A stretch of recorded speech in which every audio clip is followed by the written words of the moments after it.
Welcome back. The search for presumptive GOP nominee Donald Trump's running mate appears to be ramping up.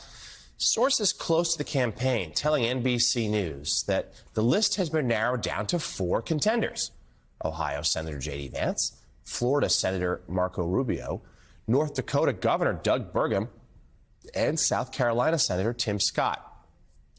All those candidates recently received vetting materials from the Trump campaign. The decision is expected to be made before the Republican National Convention, which kicks off in Milwaukee on July 15th.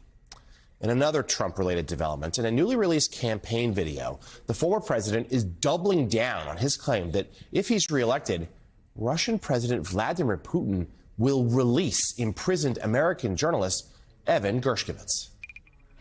Evan Gershkovich, the reporter from the Wall Street Journal who is being held by Russia, will be released almost immediately after the election, but definitely before I assume office.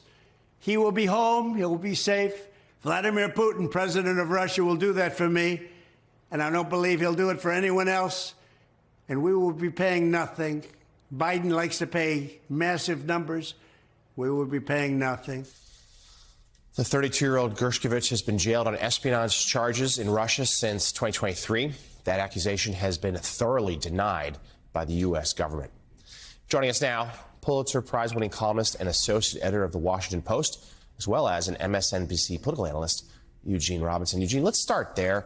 Just how dangerous and blatant is this message Donald Trump sending to Vladimir Putin? Well, it's obscene. It's absolutely obscene and disgusting that he would use this as some sort of a campaign ploy. And, you know, the obvious question is, okay, if you could get Vladimir Putin to release Evan, do it. Do it now. The idea that, oh, yeah, well, if you just vote for me, I'll get him home. It's just obscene. That's the only word for it. Either, you know, it does raise the question of what sort of communication he might or might not be having with Vladimir Putin, but he's probably making it all up, sending a signal to Putin not to release Evan until after the election. Yeah, I totally agree, and just reprehensible is another word that pops to mind. That's a good word. That's a good word. Eugene, let's talk about sort of the Washington story of the moment.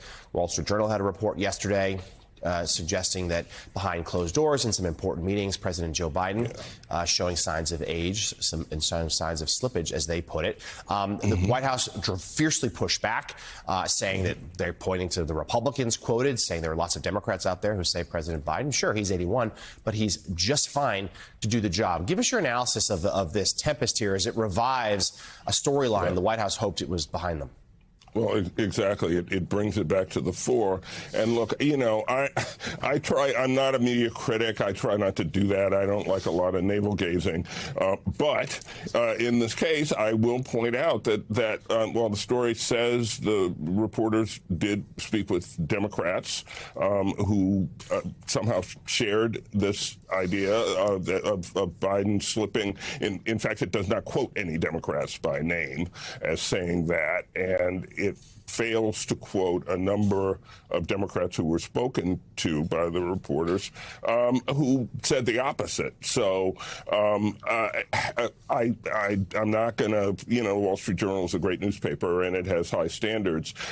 But I think, you know, a story quoting a whole bunch of Republicans saying Joe Biden has lost more than a step is not. It's not worthy of generating a tempest over. It's not news. That's a line, a campaign line. That's a line of attack that the Republican Party has used all along. And so if there's a revelation there to be made, I don't think they have made it.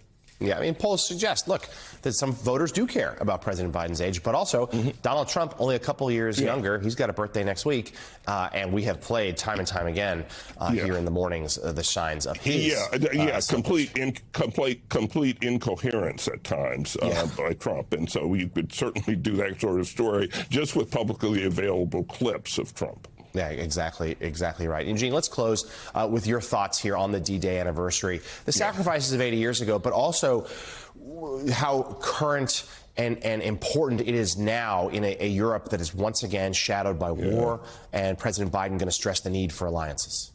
Yeah, this seems like a really, really important anniversary. Number one, because of what's going on in Europe, this land war, the biggest land war since World War II, Putin's attempt to conquer Ukraine, to swallow Ukraine, and the threat that Europeans feel in other countries from Russia.